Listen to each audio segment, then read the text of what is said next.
सभी को नमस्कार।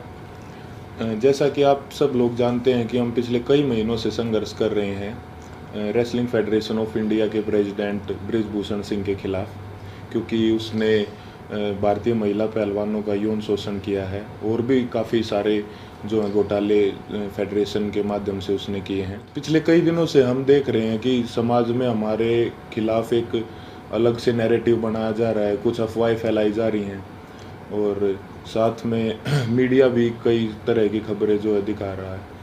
तो हमारा आज ये वीडियो बनाने का एक ही पर्पज़ है कि हम जो अपनी सच्चाई, जो असली सच्चाई है वो आप लोगों तक पहुंचा सकें। आज हम इस आंदोलन की शुरुआत से लेकर अभी तक पूरी की पूरी सच्चाई आपके सामने डिटेल के साथ रखेंगे। आज जो हमारे ऊपर कई तरह के जो आरोप भी लगे हैं, आज हम उनका भी जवाब जो है प्रूफ के साथ देंगे। सबसे पहला जो आरोप हमारे ऊपर लगा था वो लगा था कि हमारा ये जो आंदोलन है वो राजनीति से प्रेरित है। कांग्रेस लीडर दीपेंद्र हुड्डा ने हमारे को इस आंदोलन के लिए उकसाया है। आप सबको पता है कि सबसे पहले जो हम प्रोटेस्ट पे आए थे जंतर मंतर पे, वो जनवरी में आए थे और उस प्रोटेस्ट की जो परमिशन है वो बीजेपी के ही 2 लीडर्स ने ली थी। उसका प्रूफ है हमारे पास।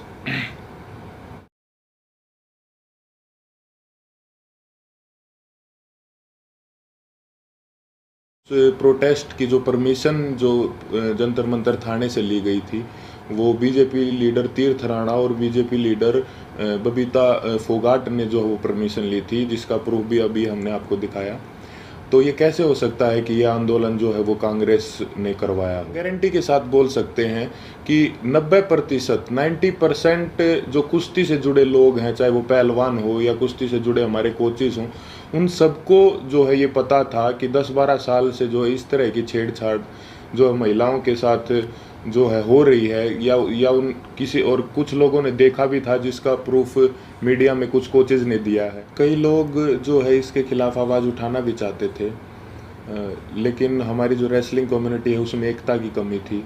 अगर किसी ने जो सिंगल अगर ये आवाज़ उठाने का फैसला भी किया तो वो बात जो है रेसलिंग जो है फेडरेशन के प्रेसिडेंट तक पहुंच जाती थी और उस आदमी के कैरियर में दिक्कत आना स्टार्ट हो जाती थी। लगातार और बार बार हमने सभी को बताया है कि जो हमारी लड़ाई वो सरकार के खिलाफ नहीं है, हमारी लड़ाई जो है रेसलिंग फेडरेशन के प्रेसिडेंट के खिलाफ है, क्योंकि जो भी शोषण उसने किया है, जो भी रेसलिंग के लिए गलत किया है, वो उसने फेडरेशन के पद पर बने रहते हुए किया है। और हमारी लड़ाई सरकार से वैसे भी नहीं हो सकती, क्योंकि जो मैंने अभी आपको पीछे बताया कि जो है बृजभूषण भी जो है वो रूलिंग पार्टी से ही सांसद है और जो जिन्होंने प्रोटेस्ट की परमिशन ली वो भी जो है बीजेपी के ही लीडर हैं।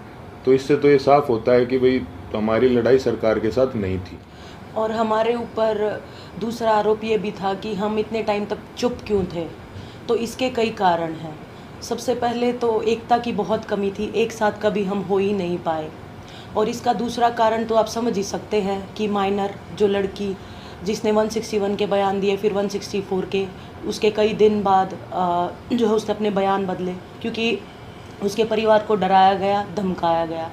तो सिंगल आवाज़ उठा भी कैसे सकते थे। कुश्ती में आने वाले सभी खिलाड़ी बहुत ही गरीब परिवार से होते हैं, उनमें हिम्मत नहीं होती वो इतनी बड़ी व्यवस्था और इतने पावरफुल आदमी के खिलाफ आवाज़ उठा सके। और वो सब आप लोगों ने महसूस भी कर लिया होगा कि इंडिया के टॉप रेसलर्स ने मिलकर आवाज़ उठाई और उसके बावजूद भी उन्हें किन किन हालातों से गुजरना पड़ा।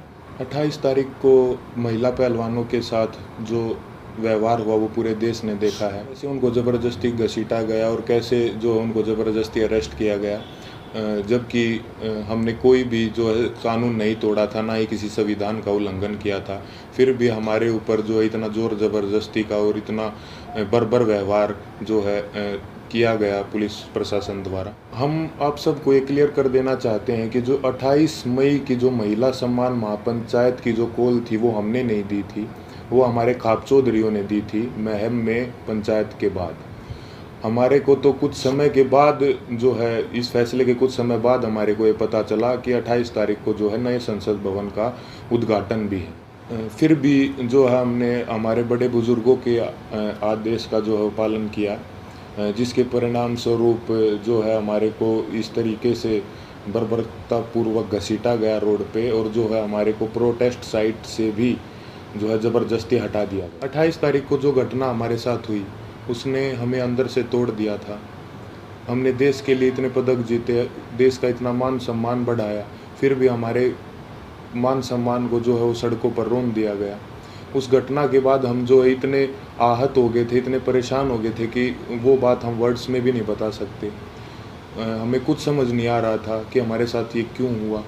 उसके बाद हम सब ने अपने सारे मेडल्स गंगा जी में विसर्जित करने का फ़ैसला लिया, क्योंकि हमें वो अपने सारे मेडल्स बेईमानी नज़र आ रहे थे। लेकिन फिर हरिद्वार में भी हम सब इस तंत्र की साजिश का शिकार हो गए। जैसे ही हम हरिद्वार में अपने मेडल बहाने पहुँचे तो तंत्र से जुड़ा एक आदमी बजरंग का हाथ पकड़ के साइड में ले गया और उससे पता नहीं कितने नेताओं की बात करवाई कि आप रुको, आपके बारे में मीटिंग चल रही है और आपको न्याय भी मिल जाएगा, आप बस 7 बजे तक रुको। और कैसे भी करके जो है 7 बजे तक बजरंग को जो है रोक के रखा, और एग्जैक्ट 7 बजे तंत्र से जुड़े और भी इसी तंत्र से जुड़े लोग पता नहीं कितनी संख्या में वहाँ पे पहुँच जाते हैं, और वहाँ पे जो है व्यवस्था इस तरह की बन जाती है कि अगर उसके बाद हम मेडल बांटने जाते तो वहाँ पे हिंसा भी हो जाती। तो वहाँ भी हमने फिर समझदारी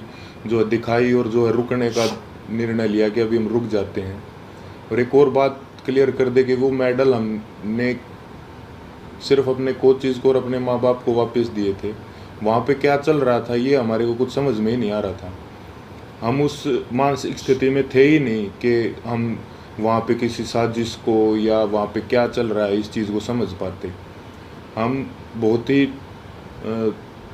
एक तनाव में और एक बहुत दुखी मन के साथ अपने जीवन की पूरी कष्ट कमाई को वहाँ लेके गए थे। लेकिन वहाँ पे क्या हुआ उसको क्योंकि हम जो है आंदोलनकारी नहीं है ना, हमें एक्सपीरियंस है, हमने जो है पूरी ज़िंदगी कुश्ती करी है, ना सोशल लाइफ भी नहीं जी है, तो कई बार इस तरह के जो माहौल क्रिएट होते हैं वो नहीं समझ में आते। साथ में हम अपनी ज़िंदगी की पूरी कमाई वहाँ पे लेके गए हुए थे। इस घटना के बाद हमारी मानसिक स्थिति ऐसी हो गई थी कि हमें कुछ भी समझ नहीं आ रहा था कि कौन हमारे साथ है, कौन जो हमारे खिलाफ है, कौन इस तंत्र का हिस्सा है। हम दिमागी रूप से बिल्कुल जो है ब्लैंक आउट हो गए थे। और फिर उसके बाद कई लोग हमारे को मिलते रहे, कुछ समझाते रहे, हमारे को कुछ समझ नहीं आ रहा था कि किस पे विश्वास करें और किस पे ना करें। इसी बीच ये समझाया गया हमको कि होम मिनिस्टर सर से आपको मिलना चाहिए, क्योंकि जो है सारे समाधान वहीं से निकलेंगे। हम वहाँ पे सिर्फ अपनी बात रखने के लिए गए थे। और अब ये भी सुनने में आ रहा है कि कई खापे जो हैं वो हमसे नाराज़ हैं। मैं सबसे हाथ जोड़ के यही विनती करना चाहूँगा कि आप प्लीज़ अफवाहों पे ध्यान मत दो। अगर अनजाने में हमसे कोई गलती भी हुई हो तो हमें माफ़ करो। इतने दिन लगातार संघर्ष करने के बाद, इतने लोगों से मिलने के बाद हमने क्या महसूस किया है, क्या सीखा है, ये तो अभी हम आपको वर्ड्स में नहीं बता सकते। लेकिन हमने कई ऐसे इंसान भी देखे हैं हमारे साथ, और कई ऐसे संगठन देखे हैं जो निस्वार्थ भाव से जिन्होंने हमारा समर्थन किया है। हम उनका दिल से धन्यवाद करना चाहेंगे। संयुक्त किसान मोर्चा ने जो है पूरे जी जान से धरातल पे भी जो है हमारा जो समर्थन किया है। भाई चंद्रशेखर रावण का भी मैं दिल से धन्यवाद करना चाहूँगा, क्योंकि ये तंत्र जात पात में हमको बांटना चाहता था, लेकिन उस भाई ने हमारी दिल से सपोर्ट की है। तो चंद्रशेखर भाई का भी दिल से धन्यवाद। सत्यपाल मलिक जी का भी मैं धन्यवाद करना चाहूँगा कि उन्होंने हमारे को प्रेरित किया कि कैसे बेबाकी से अपनी बात जो है रखी जाती है। साथ ही सभी महिला संगठनों का भी मैं जो है दिल से धन्यवाद करना चाहूँगा कि उन्होंने जितनी ताकत उनमें थी हमारा सपोर्ट किया है। साथ ही छात्रों का भी, हर एक उस इंसान का जो निस्वार्थ भाव से हमारे पास हमारे समर्थन के लिए आए हैं, उनका हम दिल से धन्यवाद करना चाहेंगे। और हम चाहेंगे कि आगे भी मुसीबत के समय में आप हमारा ऐसे ही साथ दें। इसके लिए मैं धन्यवाद करना चाहूँगा बीजेपी लीडर जो हैं बबीता जी और तीर्थ राणा जी का, कि उन्होंने जो है पहलवानों को एकजुट करने का काम किया। साथ ही उन्होंने इस आवाज़ को उठाने के लिए उन्हें मोटिवेट भी किया। उसके बाद इन्होंने ही सरकार के साथ जो है मीडिएटर बन के जो पहलवानों को एक कमेटी का नाम दे के जो है आश्वासन दिलवाया सरकार से, यही उसके बीच में जो है मीडिएटर थे। हालांकि वो बस एक आश्वासन ही निकला, क्योंकि उसके बाद जो है उस कमेटी का कोई रिज़ल्ट नहीं निकला और रेसलिंग फेडरेशन ने अपना काम वापस से वैसे ही सुचारू रूप से जारी रखा, जिसकी वजह से फिर हमें 3 महीने के बाद वेट करके जब हमें न्याय नहीं मिला तो हमें दोबारा जो है वो जंतर मंतर पर आना पड़ा। हम अपने माध्यम से सभी देशवासियों को ये संदेश भी देना चाहते हैं कि कभी भी किसी के साथ भी अगर कोई अन्याय होता है तो हमें जो है हमेशा ही एकजुट होने की जो ज़रूरत रहती है और होना चाहिए हमें एकजुट, क्योंकि हमने इतने इस दौर में यही महसूस किया कि कहीं ना कहीं ये तंत्र हमारी एकता की कमी है, जो हम बटे हुए हैं उसका ही ये फ़ायदा उठाता है। किसी के साथ भी अन्याय हो तो आप प्लीज़ एक साथ आइए। अन्याय के खिलाफ निस्वार्थ और सच्चे मन से अगर हम कभी भी एकजुट होकर अन्याय के खिलाफ आवाज़ उठाते हैं तो आत्मा को बहुत संतुष्टि मिलती है। धन्यवाद।